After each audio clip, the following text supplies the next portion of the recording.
नमस्कार, मैं अशोक कुमार पांडे। स्वागत है आपका द क्रेडिबल न्यूज के 7 बजे के समाचार में। इंटरनेशनल खबरों में सबसे बड़ी खबर यह है कि इजराइल के प्रधानमंत्री नेतन्याहू ने कल यह माना कि वो अकेला पड़ता जा रहा है, आइसोलेशन में जा रहा है।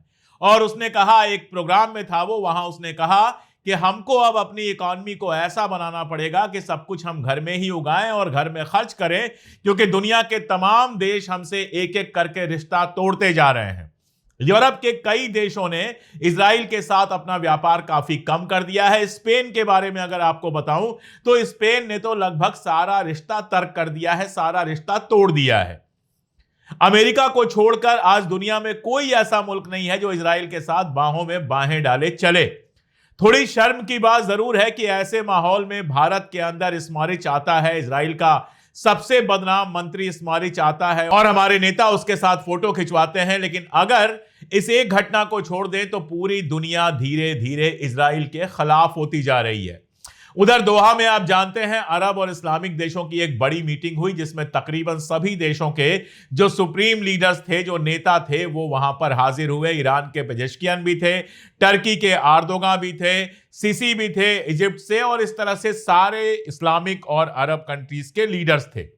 और लगभग सबने एक स्वर से कतर पर जो हमला हुआ है उसकी निंदा की, मजम्मत की, और इजराइल को इसकी सजा मिलने की बात की। यह अलग बात है कि सजा की जो बात की जा रही है वो अभी भी यूएन वगैरह से बात की जा रही है। सीधी लड़ाई जैसी कोई बात फिलहाल दिखाई नहीं दे रही है, जिसका फायदा उठाकर इजराइल गजा के अंदर और ज्यादा तबाही लगातार बरसा रहा है। लेकिन इस मीटिंग के दौरान एक इंपॉर्टेंट बात आर्दोगान ने कही। आर्दोगान ने कहा कि इजराइल के ऊपर नए सैंक्शन लगने चाहिए, जो व्यापार है हमारा इजराइल के साथ वो बंद होना चाहिए। आर्दोगान पहले भी कह चुके हैं कि इजराइल से हमने सारे रिश्ते तर्क कर लिए हैं। अब उनके कहने में कितनी सच्चाई है और कितनी हवा, ये बताने की जरूरत नहीं है। बार बार उनके बयान आते रहे हैं कि हमने इजराइल से रिश्ते तर्क कर लिए हैं, लेकिन कम से कम तिजारती जो रिश्ते हैं, व्यापार के जो रिश्ते हैं, वो तो कम से कम उन्होंने बनाया ही हुआ है। हकीकत यह है कि अगर आज के वक्त में इस्लामिक और अरब नेशन पूरी तरह से रिश्ता तोड़ भी लें, इजराइल से जंग ना भी करे, सामान भेजना बंद कर दें, सामान खरीदना बंद कर दें, तेल भेजना बंद कर दें, तो इजराइल की हालत खराब हो जाएगी। क्योंकि यूरोप में तो लगातार माहौल बनी रहा है, साउथ अफ्रीका का आप जानते हैं, और एशिया के भी ज्यादातर मुल्क इजराइल के खिलाफ लगातार होते गए हैं। लेकिन अरब मुल्कों की जो दिक्कत है वो भी आप जानते हैं कि सारी बातें करेंगे, लेकिन जब अमेरिका से ऑर्डर आएगा तब उनको खामोश हो जाना पड़ेगा। और इसीलिए एक बात और जानना जरूरी है, कल इजराइल के कई सारे सोर्सेस के बेस पर अखबारों ने यह कहा, वेबसाइट्स ने, इसमें इजराइल की भी वेबसाइट शामिल है, उन्होंने ये न्यूज ब्रेक की कि जो कतर पे हमला हुआ है उसके बारे में हमले से पहले ही नेतन्याहू ने ट्रंप को बता दिया था, और ट्रंप ने उसके लिए ना नहीं किया। यानी कि जिस अमेरिका के भरोसे पूरे अरब वर्ल्ड के मुल्क लगे रहते हैं, पड़े रहते हैं, तमाम मुद्दों पे खामोश रहते हैं, उस अमेरिका ने कतर के ऊपर जब हमला हो रहा था तो होने दिया, ट्रंप ने होने दिया, ना नहीं कहा, यानी कि हां कह दिया। अब आप समझ सकते हैं कि अगर वाकई अरब मुल्क इजराइल के खिलाफ होना शुरू करेंगे तो साथ में उनको अमेरिका के खिलाफ भी होना पड़ेगा। खबर आई है कि कतर चाइना से काफी सारे हथियार खरीद रहा है, जिसके बाद नेतन्याहू ने कहा कि कतर और चाइना मिलकर इजराइल के ऊपर हमला करने वाले हैं। बेकार की बात है, हमला करने का काम तुम्हारा है सिर्फ। लेकिन अगर ऐसा होता है तो अपने आप में बहुत इंटरेस्टिंग होगा, क्योंकि जब ईरान के ऊपर इजराइल ने हमला किया था तब तो कतर और सऊदी अरबिया इजराइल के हथियारों को जाने दे रहे थे और ईरान के हथियारों को लगातार रोक रहे थे। आप वो सारी कहानी जानते हैं, दोहराने की जरूरत नहीं है। लेकिन जिस तरह की दुनिया चल रही है, जिस तरह से यूएन के अंदर 142 नेशन अमेरिका के खिलाफ खड़े हुए और अर्जेंटीना और हंगरी को छोड़ के एक भी ढंग का नेशन इजराइल के साथ नहीं खड़ा हुआ, उससे समझ में आता है कि नेतन्याहू जब कह रहा है कि हम आइसोलेशन में जा रहे हैं, अकेले पड़ते जा रहे हैं, तो उसका मतलब क्या है। बस यहां एक किस्सा सुना दूं कि किसी जमाने में हिटलर को भी लगता था कि हम कितने भी आइसोलेशन में चले जाएं, खुद में खुद मुख्तार होकर हम सब कुछ कर सकते हैं। हिटलर का क्या अंजाम हुआ वो आप जानते हैं, और वही अंजाम नेतन्याहू का होना है आज नहीं तो कल, कैसे होगा, क्या होगा, वो तो आप भी देखेंगे और हम भी देखेंगे। तो ये खबर है और इसके अलावा देश के भीतर की भी तमाम खबरें हैं, उन खबरों को लेकर आ रही हैं शालिनी। देखते रहिए पूरा वीडियो। अब वक्त कुछ बड़ी हेडलाइंस का।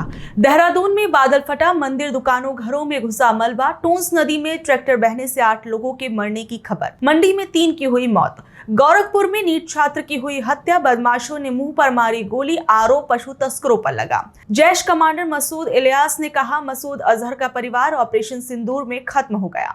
असम की सिविल सेवा अधिकारी नुपुर बोरा भ्रष्टाचार के आरोप में हुई गिरफ्तार। 2 करोड़ से ज्यादा कैश और सोना हुआ जब्त। सिद्धार्थनगर के बीजेपी जिला उपाध्यक्ष गौरीशंकर अग्रहिर को पार्टी ने निकाला। एक दिन पहले उनका आपत्तिजनक वीडियो आया था सामने। ट्रंप ने न्यूयॉर्क टाइम्स पर $15 बिलियन का मानहानि केस करने की धमकी दी। बोले, न्यूयॉर्क टाइम्स दशकों से मेरे खिलाफ झूठी खबरें छाप रहा। पटना में आरजेडी नेता तेजस्वी यादव ने बिहार अधिकार यात्रा की शुरुआत की। ये यात्रा आज जहानाबाद से शुरू होकर 20 सितंबर को वैशाली में समाप्त होगी। इजराइल के खिलाफ कतर में जुटे 50 मुस्लिम देश। ईरान बोला, इस्लामी देश इजराइल से रिश्ता तोड़े। पाकिस्तान की नाटो जैसी फोर्स बनाने की सलाह। अब वक्त कुछ बड़ी खबरों को परखने का। उत्तराखंड में क्यों मची तबाही? उत्तराखंड के देहरादून में इस वक्त बादल फटने के बाद तबाही का मंजर देखने को मिल रहा है। दरअसल आज सुबह लगभग 5 बजे बादल फटा। इससे तमसा, कालीगाड़, टोंस और सहस्त्रधारा नदियों में पानी का स्तर अचानक बहुत ज्यादा बढ़ गया। सहस्त्रधारा के आसपास के इलाकों जैसे तपोवन, IT पार, घंगोरा और घड़ी कैंट में पानी भर गया और कई सड़कें भी बह गईं। और वहीं विकास नगर में टोंस नदी का बहाव इतना तेज हो गया कि मजदूरों से भरी एक ट्रैक्टर ट्रॉली बह गई, जिसमें करीब 10 लोग सवार थे। इस हादसे में 6 लोगों की मौत हो गई, जबकि 2 लोग अभी भी लापता हैं। तमसा नदी के किनारे बने टपकेश्वर महादेव मंदिर में पानी भर गया, जिससे वहां की दुकानें बह गई। SDRF, NDRF और स्थानीय प्रशासन की टीमें राहत और बचाव के काम में इस वक्त जुटी हुई हैं। वहीं हिमाचल प्रदेश में भी भारी बारिश ने कहर बरपाया हुआ है। मंडी के धर्मपुर बस स्टैंड में बाढ़ के कारण कई बसें दूर तक बह गई। राज्य में 3 नेशनल हाईवे और 493 सड़कें बंद हैं। मंडी के नेहरी में भूस्खलन की वजह से एक घर ढह गया, जिसमें एक ही परिवार के 5 लोग मलबे के अंदर दब गए। इस हादसे में 3 लोगों की मौत हो गई। वहीं महाराष्ट्र के मुंबई में भी सोमवार को भारी बारिश के कारण रेलवे ट्रैक और सड़कों में पानी भर गया। बीड में बाढ़ में फंसे 11 ग्रामीणों को वायुसेना ने एयरलिफ्ट कर सुरक्षित बाहर निकाला। इस वक्त देश के कई राज्यों के अंदर मौसमी हालात काफी ज्यादा खराब चल रहे हैं। बिहार में महात्मा गांधी की मूर्ति के साथ क्या हुआ? बिहार के मुजफ्फरपुर में एक शर्मनाक घटना सामने आई है। यहाँ मीनापुर हाई स्कूल के गेट पर लगी राष्ट्रपिता महात्मा गांधी की मूर्ति के साथ बहुत ही घटिया हरकत देखने को मिली। दरअसल यहाँ किसी शख्स ने बापू की प्रतिमा के माथे पर बीजेपी का झंडा लपेट दिया, गले में बीजेपी का पट्टा पहना दिया और उनकी लाठी पर भी बीजेपी का झंडा लगा दिया। इस घटना के बाद राजनीति में हंगामा मच गया। आरजेडी विधायक मुन्ना यादव ने इस पर कड़ा विरोध जताया। उन्होंने मौके पर जाकर गंगा जल से मूर्ति को धोया, माला चढ़ाई, अगरबत्ती जलाई और फिर नारेबाजी भी की। विधायक ने इस घटना को बहुत ही शर्मनाक बताया। कहा कि बापू का अपमान बर्दाश्त नहीं किया जाएगा। मुन्ना यादव ने कहा कि ये बहुत ही ज्यादा दुखद घटना है। मैंने गंगा जल से मूर्ति धोकर बापू से माफी मांगी है। बापू, हम शर्मिंदा हैं, आपके कातिल जिंदा हैं। उन्होंने इस मामले में अज्ञात लोगों के खिलाफ मीनापुर थाने में शिकायत भी दर्ज कराई। जिस जगह ये घटना हुई वहां एनडीए का कार्यकर्ता सम्मेलन चल रहा था, जिसमें बीजेपी के बड़े नेता शहनवाज हुसैन और संजय झा भी मौजूद थे। पुलिस अब इस मामले की जांच कर रही है कि ये हरकत किसने की है। केंद्र सरकार ने सिख श्रद्धालुओं की धार्मिक यात्रा पर क्यों रोक लगाई?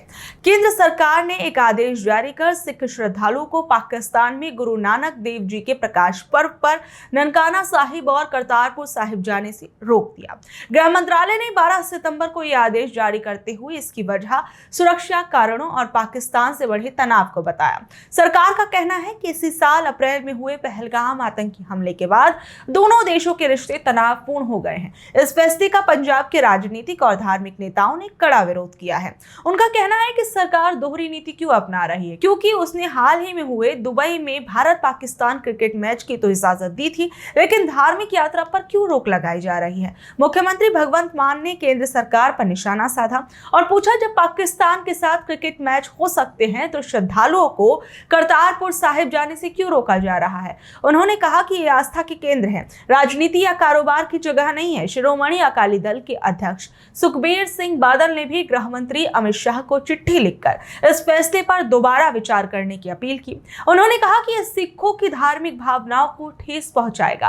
कांग्रेस नेता परगट सिंह और शिरोमणि गुरुद्वारा प्रबंधक कमेटी के अध्यक्ष हरजिंदर सिंह धामी ने भी इस फैसले का विरोध करते हुए करतारपुर कॉरिडोर को फिर से खोलने की मांग की।